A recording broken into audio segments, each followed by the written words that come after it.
기도드리겠습니다. 하나님 은혜를 감사합니다. 오늘도 주님 앞에 말씀 받을 때에 내가 듣고 싶어하는 말씀이 아니고 하나님께서 주시고자 하는 말씀 되게 하여 주시옵소서. 성탄의 계절에 우리 주님께서 이 땅에 탄생하신 하나님 의미를 바로 알게 하여 주옵시고, 성탄의 놀라운 하나님의 축복이 하나님 아버지 오늘 이 시간에도 우리에게 넘치는 시간 되게 하여 주시옵소서. 예수님의 이름으로 간절히 기도드리옵나이다. 아멘. 성탄의 계절에 우리가 어렸을 때 성탄절을 한번 생각해 봅니다. 우리 초등학교 때 그때 크리스마스 추리를 만들기 위해서 그 산에서 나무를 찍어다가 이 소나무를 찍어다가 이제 교회 앞에다가 세우고, 그 다음에는 이런 데코레이션 할 만한 아무것도 없습니다. 그래서 이제 색종이로 오려서 공을 만들고, 또 색종이로 오려가지고 또 이 별을 만들고, 그리고 이 밤을 밝히기 위해서 전기가 이런 이 등이 없었기 때문에, 불이 없었기 때문에 이제 이 등을 만들어 가지고 가운데는 이 촛불을 켤 수 있도록 이 창호지로다가 발라 가지고 그렇게 해서 등을 만들었던 그런 기억이 납니다. 그런데 그러면서도 그때 성탄절을 기다리던 그 마음은 아주 얼마나 벅차고 그 어렸을 때에 그 기분이 그렇게 있는지 모릅니다. 학생 때는 또한 이 선물 교환이다, 이렇게 우리 학생 때는 또 학생 성가대를 이 크리스마스 캐롤 성가대가 어른들이랑 같이 참여해서 찬양대 쓰기도 했었고, 그리고 크리스마스 이브 때는 이 집집마다 크리스마스 성탄절 새벽이죠. 우리 성도들 집집마다 이게 새벽송이라고 그러죠. 그래서 이 자루를 가지고 이 새벽송 돌면서 성도들의 가정에서 미리 준비했던 이제 이 과자 같은 것들, 이 떡 같은 것들 이렇게 받아가지고, 그 다음에 찬송 부르고, 성탄 찬송 부르고, 그리고 그 새벽 제일 마지막은 우리 어느 장로님 댁에서 아침 식사를 하고, 그러니까 꼬박 밤을 새는 거죠. 꼬박 밤을 새고, 성탄절에는 꼭 할렐루야 우리 합창을 하는데, 성가대, 어른 성가대하고 다 같이 해서 하는데, 밤새도록 이 밤을 새웠으니까 그냥 그 예배 시간에 그냥 꾸벅꾸벅들 하면서 그렇게, 그러나 그때의 성탄절의 이 기다림이라고 하는 것은, 성탄의 기다라고 하는 것은 아주 지금도 굉장히 새롭습니다. 근데 점점 이 세월이 지나면서 이 성탄의 이런 의미와 성탄에 대한 그런 이 기대 같은 것들은 점점 떨어지는 것 같아요. 저는 그것이 우리의 믿음의 표현이 아닌가 그렇게 생각을 합니다. 여러분, 믿음을 가지고 성탄을 기다린다고 하는 것은 여러분 굉장한 기대입니다. 성탄에 오신 예수 그리스도, 이제 점점 시대별로다가 그것이 시들해지는 것 같아요. 이 미국에서는 오바마 대통령 때에 너무나 이 성탄이 종교색을 짙게 한다 그래가지고 메리 크리스마스도 아니고 해피 할로데이로 바꿨다가, 다행히도 그 다음에는 메리 크리스마스로 이렇게 바뀌어지긴 하지만은, 이 성탄에 우리 기대하는 그런 우리의 믿음은, 우리의 기대는 점점 옅어지는 것 같아서 참 가슴이 아픕니다. 더구나 작년하고 금년에 들어서면서는 이 코비드 19 이것 때문에 정말 점점 이 크리스마스에 이런 어떤 기대가 퇴색되어져 가는, 저는 이것이 단순히 어떤 이 시대가 지나가면서 성탄에 대한 희미해져 가는 그런 느낌이라고 보질 않습니다. 여러분, 마귀가 전략을 바꿔가면서 시대별로 이 크리스마스의 의미를 퇴색시키려고 하는 그런 크리스마스의 마귀의 전략이 아닌가 그렇게도 생각되어집니다. 정말 성탄이라고 하는 것은, 크리스마스라고 하는 것은 우리에게 놀라운 그런 감동이고, 성탄의 이 감격이라고 하는 것은 우리의 정말 기쁨이고 우리의 믿음의 표현입니다. 크리스마스 데이라고 하는 것은 크리스마스 예수 그리스도의 날이라고 하는 거예요. 여러분, 크리스찬이라고 하는 것은 그리스도인은 여러분 그리스도의 사람이라고 하는 그런 뜻입니다. 여러분, 그리스도의 사람이 그리스도의 날을 축하하지 않는다고 하면은 누가 축하하겠습니까? 그럼에도 불구하고 우리 크리스마스 데이에, 크리스마스 날, 그리스도의 날에 그리스도인들이 이런 크리스마스에 그런 의미를 상실해 간다고 하는 것은 정말 가슴 아픈 일이 아닌가 그렇게 생각합니다. 여러분, 우리 인생의 최고의 날은 하나님께서 우리에게 오신 날입니다. 하나님께서 오실 때에 하나님의 은혜가 함께 오시기 때문에 우리 인생의 최고의 날은 크리스마스, 우리 하나님께서 우리에게 오신 날이라고 하는 거예요. 여기서 그것이 성탄절입니다. 왜 최고의 날인 줄 아세요? 예수님은 여러분 하나님이십니다. 온 우주 만물을 창조하시고 우리의 주인이 되시고 우리의 구주가 되시는 그 예수님의 천하 만물을 창조하시고 우리의 주관자가 되시고 우리의 구주가 되시고 복음의 핵심이시고 이분이 예수님이시라고 하는 거예요. 여러분, 그분이 오셨어요. 5년여 전에 우리나라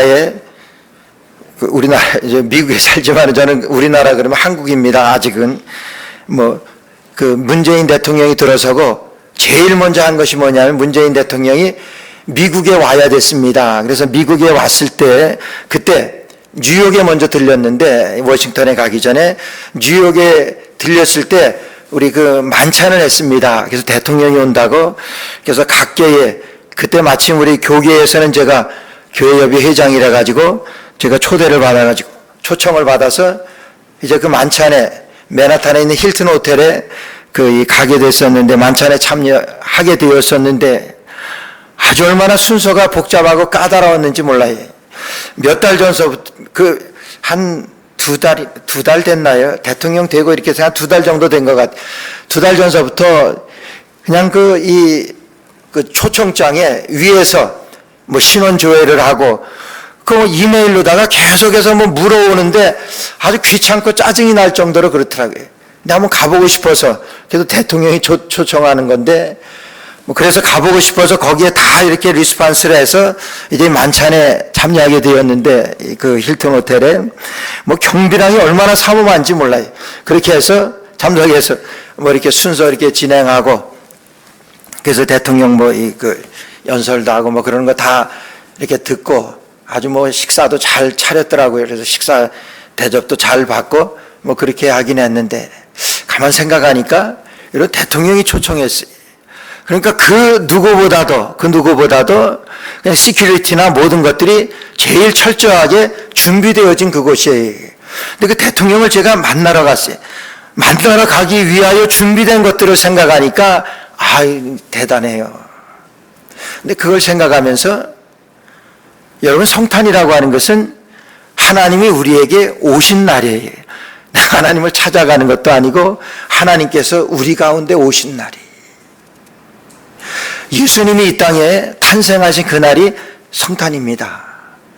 세상에서 그렇게 지체 높다고 하고 왕 대통령이라고 해가지고 만나러 가기 위해서 이런 철저한 준비와 이런 과정을 거쳐가지고 그 한날 그 시간을 위해서 여러분 그렇게 해서 만나게 되어진 것인데 우리 하나님은 우리를 만나주시기 위해서예요. 하나님이 나를 만나주시기 위해서 이 땅에 탄생하신 여러분 그것이 성탄이라고 생각할 때에 여러분 성탄이 얼마나 위대합니까? 이 성탄이 얼마나 감격스러운 날이냐 하는 거예요. 원래 감격스러운 성탄이 오늘 마리아에게 임하게 될 때 여러분 이 마리아에 임하신 그 성탄 이게 얼마나 놀라운 성탄인지 몰라요.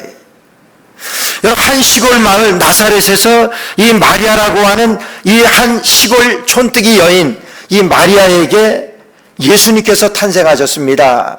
그러니까 탄생하시기 전에 이 마리아의 몸을 입고 예수님께서 탄생하신다고 하시는 그 고지를 받고 이제 그것이 이런 마리아의 몸을 입고 탄생하게 되어질 때까지의 이 절차를 통해서 마리아에게 있어서는 얼마나 놀라운 일인지 모릅니다.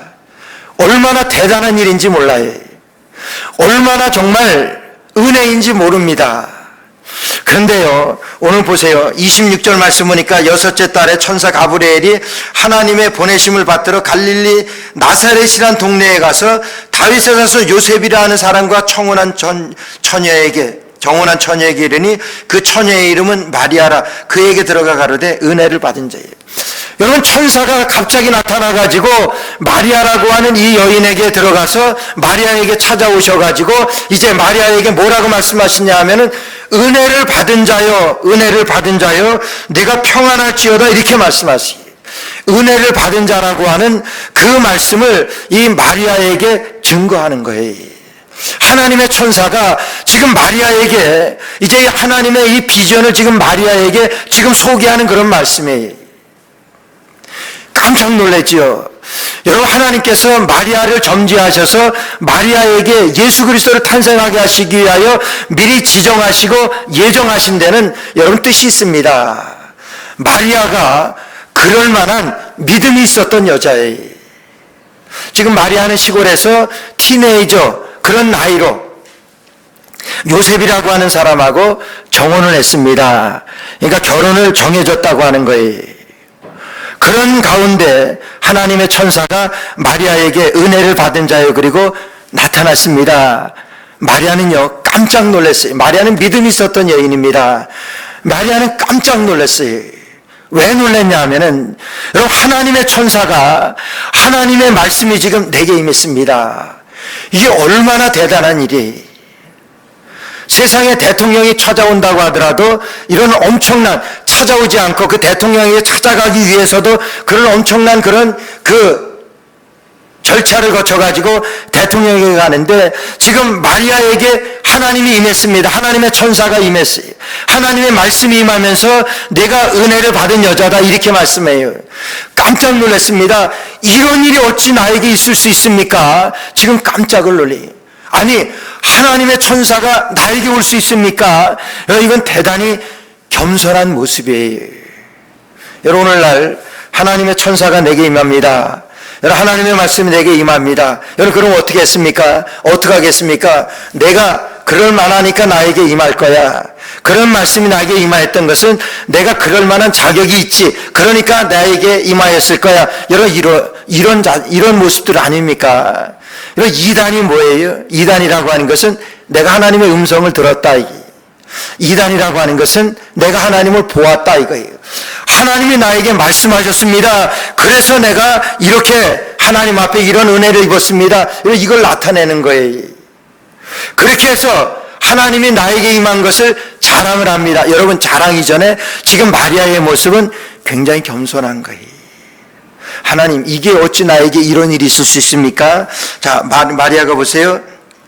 처녀가 그 말을 듣고 놀라 이런 인사가 어찌함인고 생각하며, 이런 인사가 나에게 어쩐 일입니까? 나에게 어찌 이런 인사가 있을 수 있습니까? 나는 죄 많은 여인이고 나는 이제 정말 하나님 앞에서 그런 사람인데 어찌 나에게 이런 인사가 있을 수 있습니까? 여러분, 이렇게 겸손하게 하나님의 천사 앞에 이렇게 마리아가 말하는 거예요.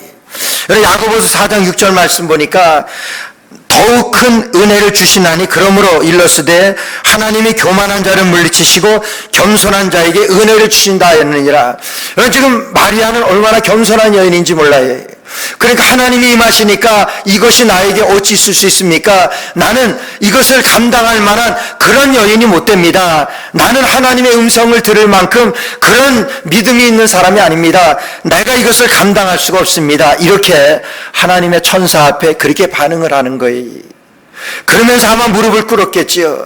하나님의 음성이 어떤 음성입니까? 그러면서 무릎을 꿇었겠지. 그럴 때 또 다른 음성이 들립니다. 30절 말씀 보니까 천사가 일러 가라되 마리아야 무서워 말라, 내가 하나님께 은혜를 얻었느니라. 그러니까 다시 천사가 말합니다. 마리아야 무서워 말라, 두려워 말라, 내가 하나님의 은혜를 입었느니라. 또 하나님의 은혜를 입은 것을 또 강조를 합니다.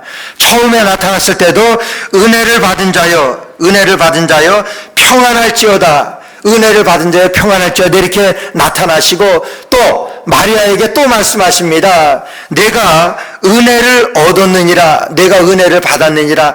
이건 틀림없이 은혜입니다. 하나님의 음성이 내게 들려집니다. 이것은 은혜입니다. 하나님께서 여러분들에게 나타나셨습니다. 이것은 틀림없는 은혜입니다. 이 천사가 마리아에게 내가 은혜를 입었느니라 이렇게 말씀하세요.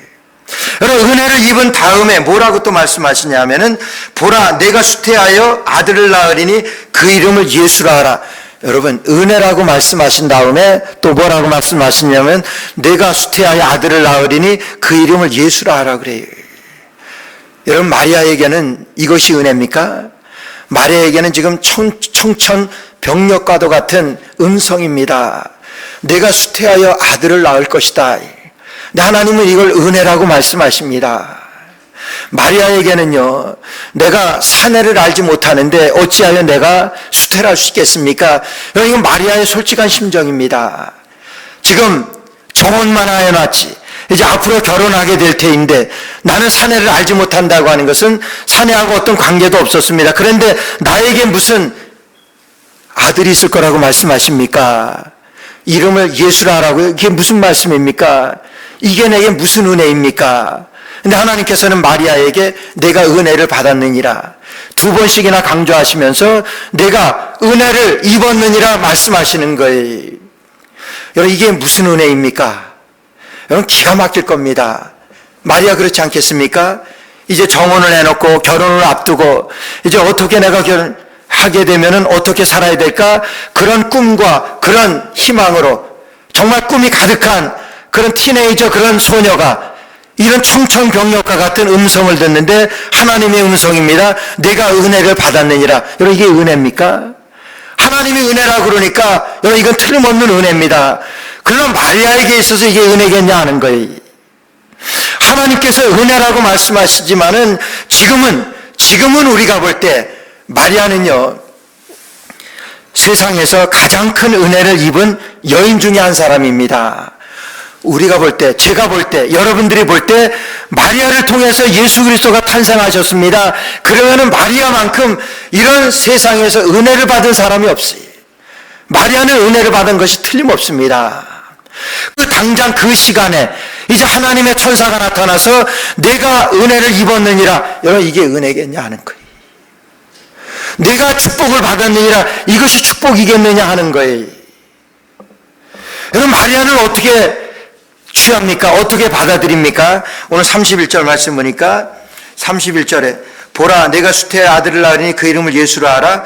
저가 큰 자가 되고 지극히 높으신 이의 아들이라 일컬음을 받을 것이고 주 하나님께서 그 조상 다윗의 일을 저에게 주시니 영원히 야곱의 집에 왕노릇 하실 것이며 그 나라가 무궁하리라. 마리아가 천사에게 말하되 나는 사내를 알지 못하니 어찌 이 일이 있으리까. 여러분, 지금 내가 아들을 낳을 텐데 그것을 예수라 하라 그러면서 뭐라 그러냐 하면은 또 말씀하시는데 천사가 그 낳게 될 그 아들은 내가 수태하여 아들을 낳으실 텐데 그 아들은 메시아 예수 그리스도라고 말하는 거예요. 여러분, 아들을 낳는다고 하는 말에도 깜짝 놀라서 어찌 이런 일이 내게 있을 수 있습니까? 여러분, 그런 마리아의 모습인데 거기다 뭐라고 말씀하시냐면은 그 아들은 누구냐 하면은 메시아 예수 그리스도라고 하는 거예요. 메시아라고 하는 거예요.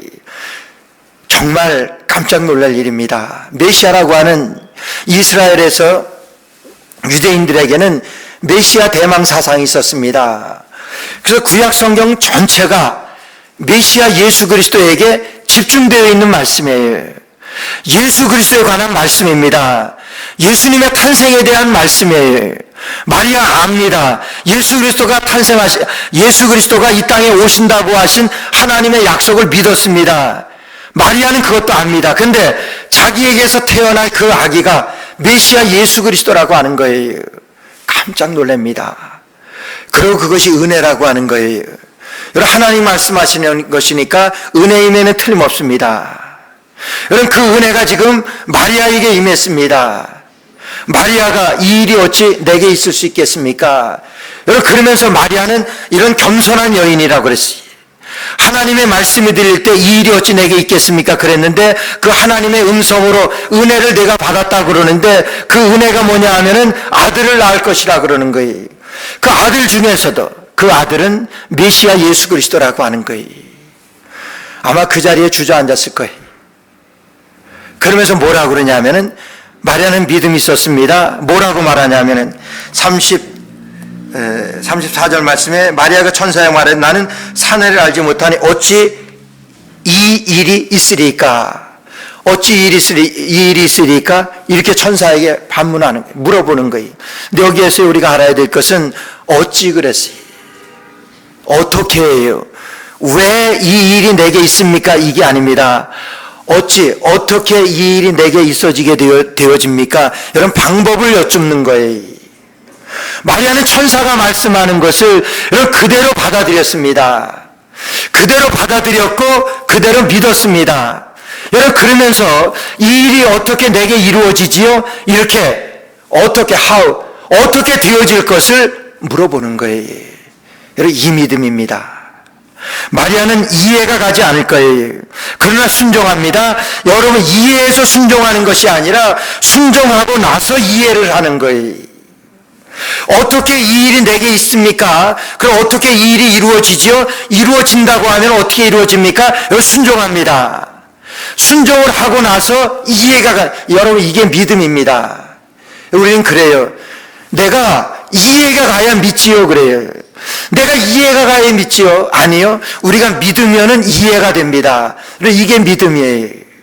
마리아가 여러분, 이것이 믿어지겠습니까? 아니, 여러분, 마리아 이것이 이해가 되겠습니까? 이해가 안 되지요. 도저히 이해가 안 됩니다.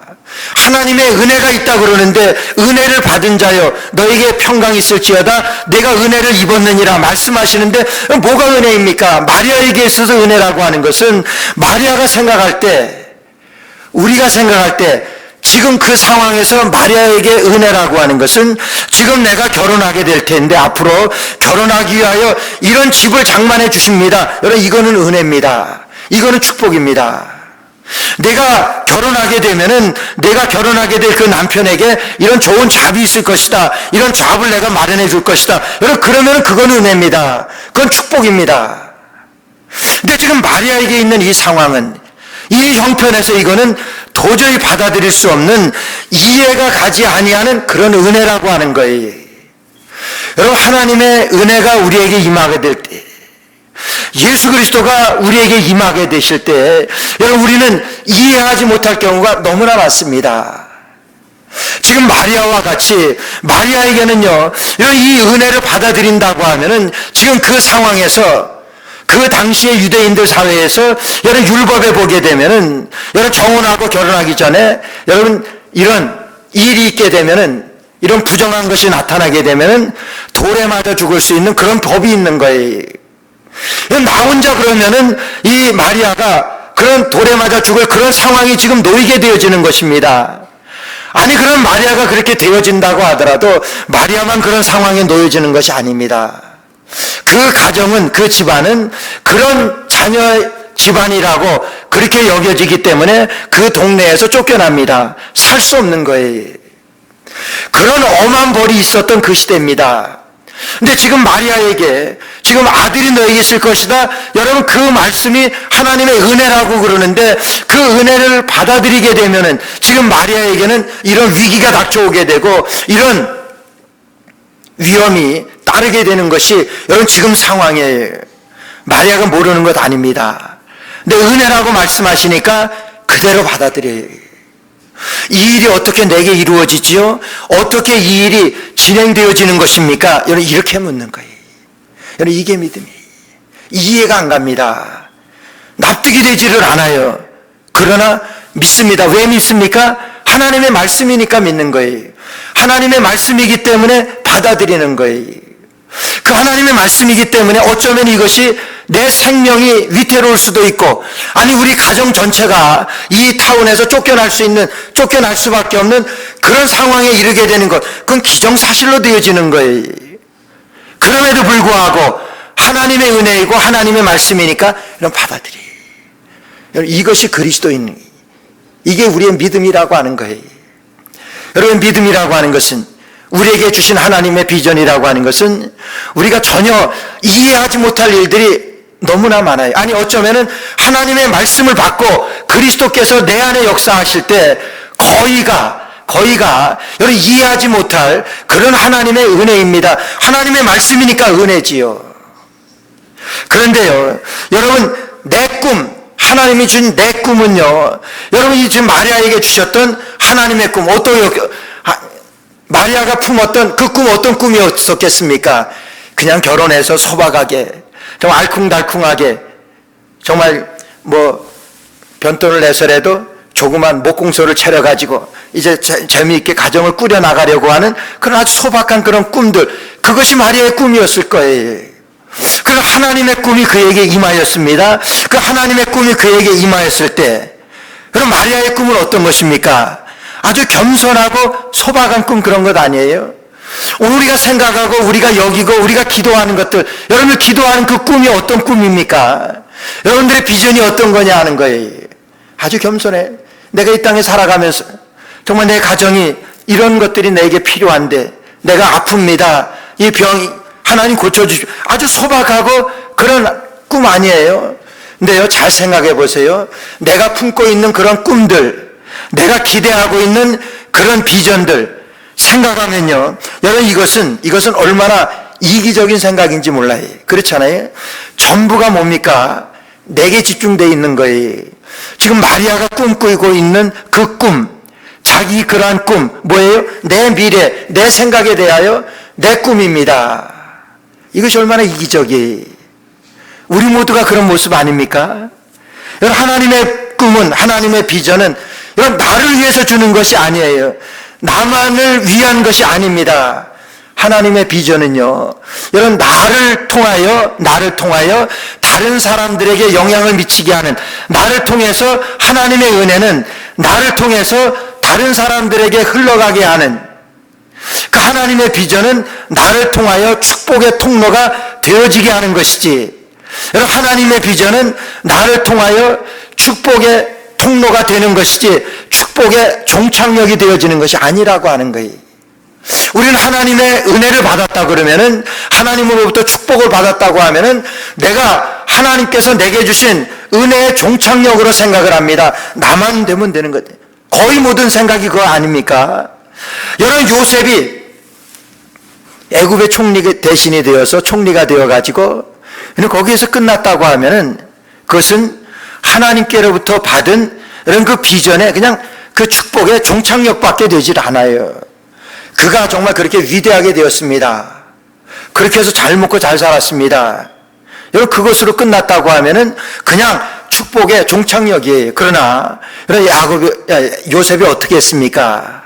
그가 총리가 되어가지고 이스라엘을 살리고 애굽을 살렸습니다. 내가 성공한, 하나님께서 내게 주신 성공을 가지고 하나님의 나라를 건설하는, 하나님의 나라, 하나님의 뜻을 이루는 그런 위치에 서게 되어진, 여러분, 우리의 교회 표어가 금년에 하나님과 동행하는 해예요. 얼마나 하나님과 동행했는지 몰라요. 여러분, 하나님과 동행하게 되면은 우리 교회에 주신 비전이에요. 우리 교회에 주신 뜻이에요. 하나님의 뜻이에요. 그럼 하나님과 동행하게 되면은, 여러분, 내가 은혜 받습니까? 내가 은혜 받는 거 맞습니다. 내가 은혜 받고 거기서 끝나는 거냐 하는 거예요. 내가 하나님과 동행하면서 많은 사람 그리스도께 인도할 수 있는, 여러분, 그런 흐름으로 흘러내려가는 것이 여러분 하나님의 비전이에요. 우리 교회 주신 비전이, 이것이 마리아에게 주신 비전입니다. 마리아는 그 비전대로 살려고 하면은 자기의 생명까지도 하나님 앞에 드려야 될지 몰라요. 그런데 어떻게 이 일이 내게 드려집니까? 압니다. 가정에 위기가 닥쳐올 것도 아니고, 그러나 그 이전에 먼저 그 하나님의 말씀 앞에 말씀을 받아들이고 순종합니다. 여러분, 이게 믿음이라고 하는 거예요. 그 순종할 때에 하나님께서는 마리아를 보호하시는데 어떻게 이 일이 이루어집니까? 그러니까 뭐라고 말씀합니까? 하나님께서 그 다음 절 35절 말씀 보니까, 천사가 대답하여 가라되 성령이 내게 임하시고 지극히 높으신 이의 능력이 너를 덮으시리니. 여러분, 이 말씀이 중요해요.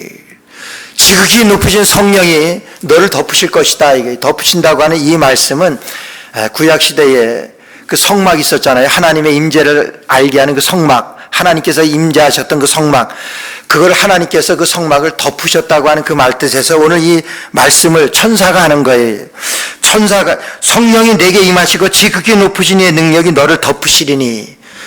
여러분, 이것은 하나님이 하시는 거라고 하는 거예요.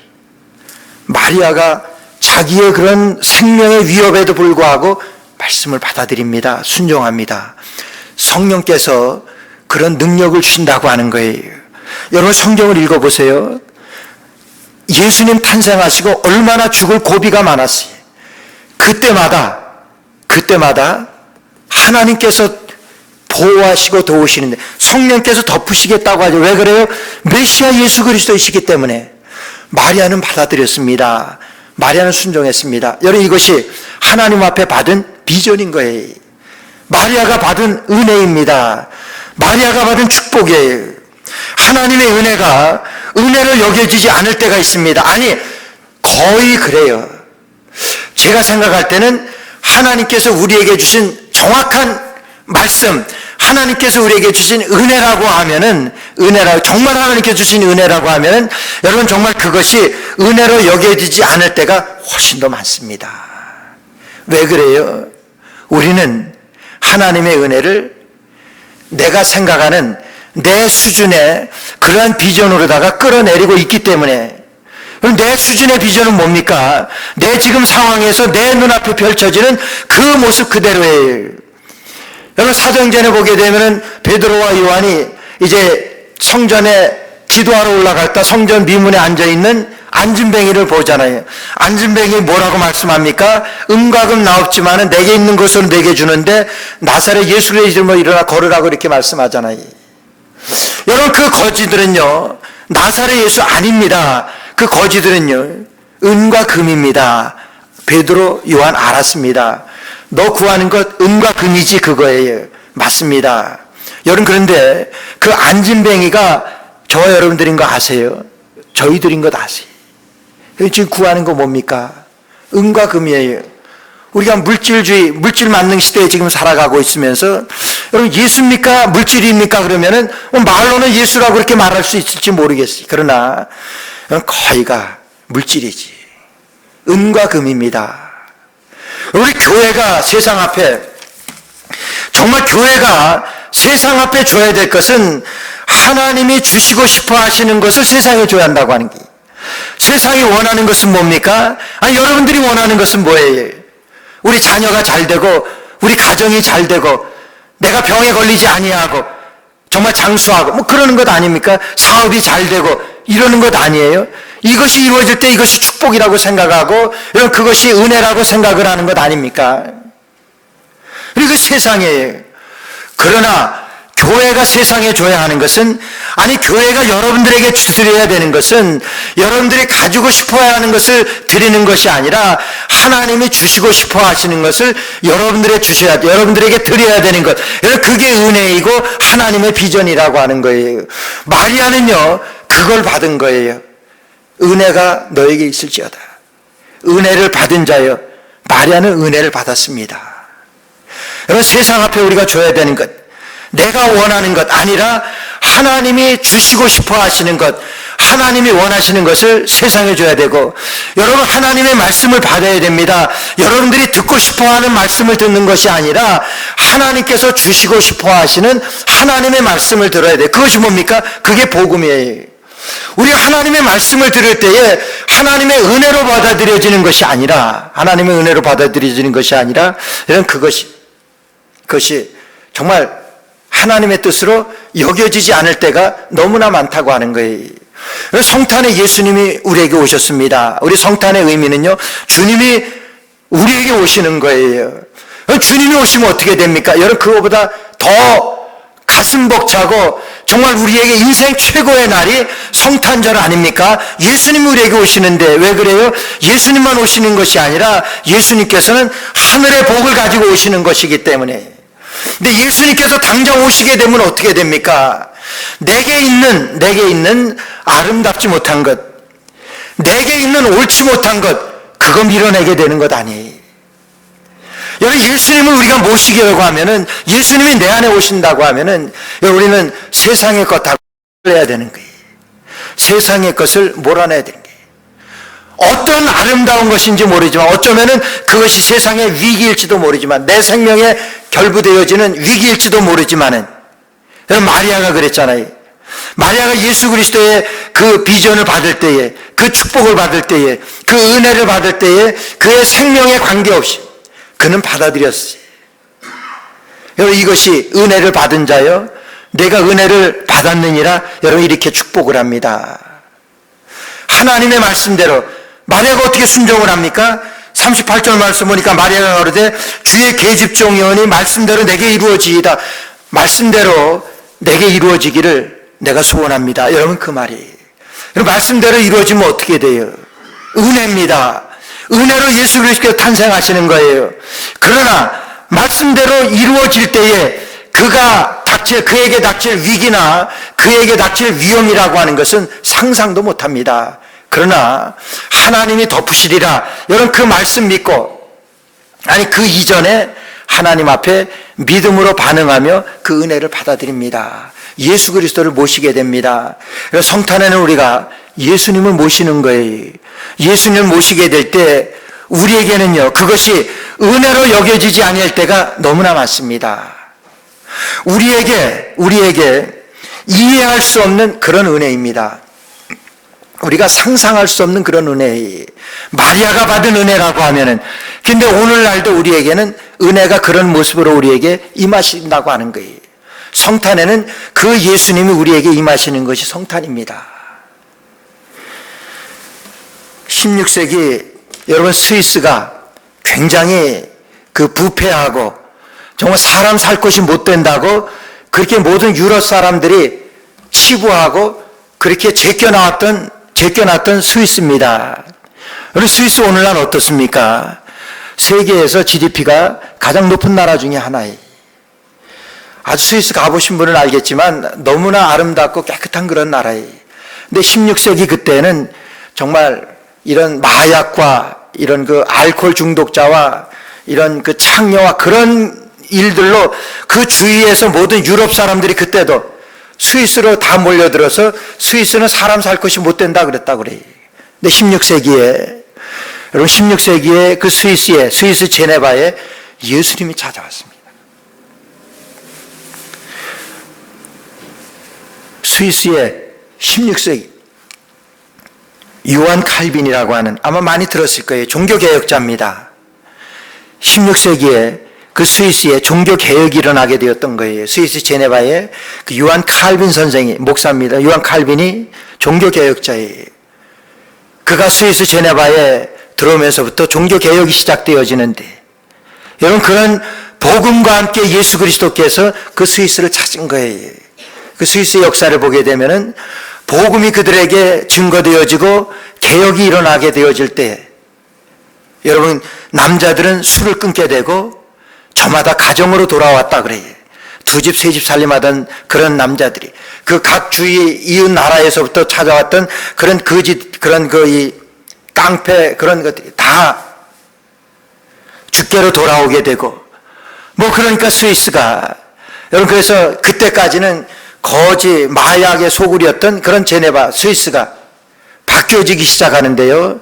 그때부터 고아와 과부와 난민들을 돌보게 되는 그런 기구들이 들어서게 되고 5년 전에 종교개혁 500주년을 맞이해서 이 종교개혁지 순방을 했었습니다. 스위스에 갔었는데 참 너무나 좀 아름답고 그런 나라에 지금도 이 많은 사람들에게 스위스가 그런 나라로 각광받고 있어요.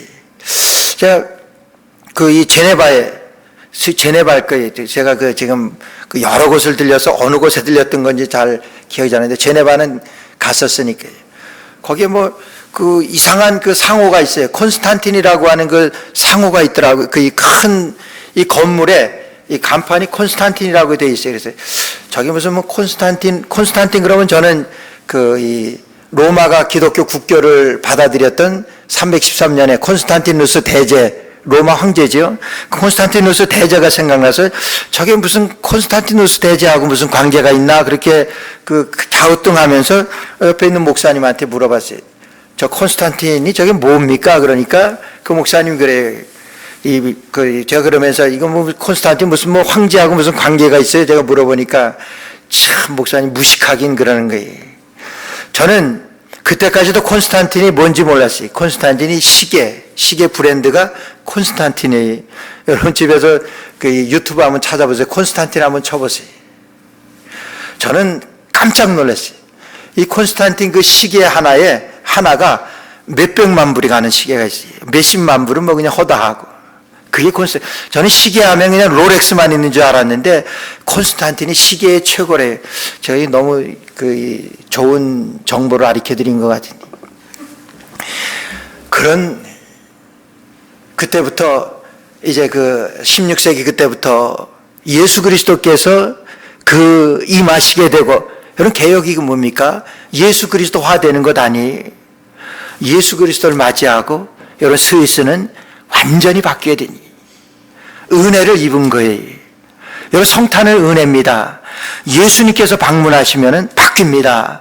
여러분 성탄의 그 예수님을 이제 마리아가 모셔드릴 전혀 은혜로 이해할 수 없는 그런 엄청난 그 큰 은혜, 그 큰 은혜를 받아들인 그 마리아. 여러분 오늘날도 마리아 그러면 세계에서 가장 큰 은혜를 입은 여인임에는 틀림이 없습니다. 성탄하면은 우리 주님께서 우리에게 찾아오신 날입니다. 이번 금년 성탄, 비록 코로나 바이러스 때문에 여러분 다들 우울한 그런 성탄일지 모르지만, 그러나 우리가 이 성탄의 의미만큼은 예수님께서 우리에게 찾아오신 날입니다. 우리가 축하하지 않으면은 우리가 기념하지 않으면 누가 기념하겠습니까? 성탄의 예수님께서 저 여러분들에게 이해할 수 없는 그런 엄청난 은혜로 금년 성탄이 정말 하나님의 엄청난 그런 은혜로 찾게 되어지는 그런 그리스도의 은혜가 여러분들에게 함께 하시는 성탄 되어지시기를 주의 이름으로 축원합니다. 기도드리겠습니다. 하나님 은혜를 감사합니다. 주께서 우리 가운데 임재하시고 주님께서 찾아오시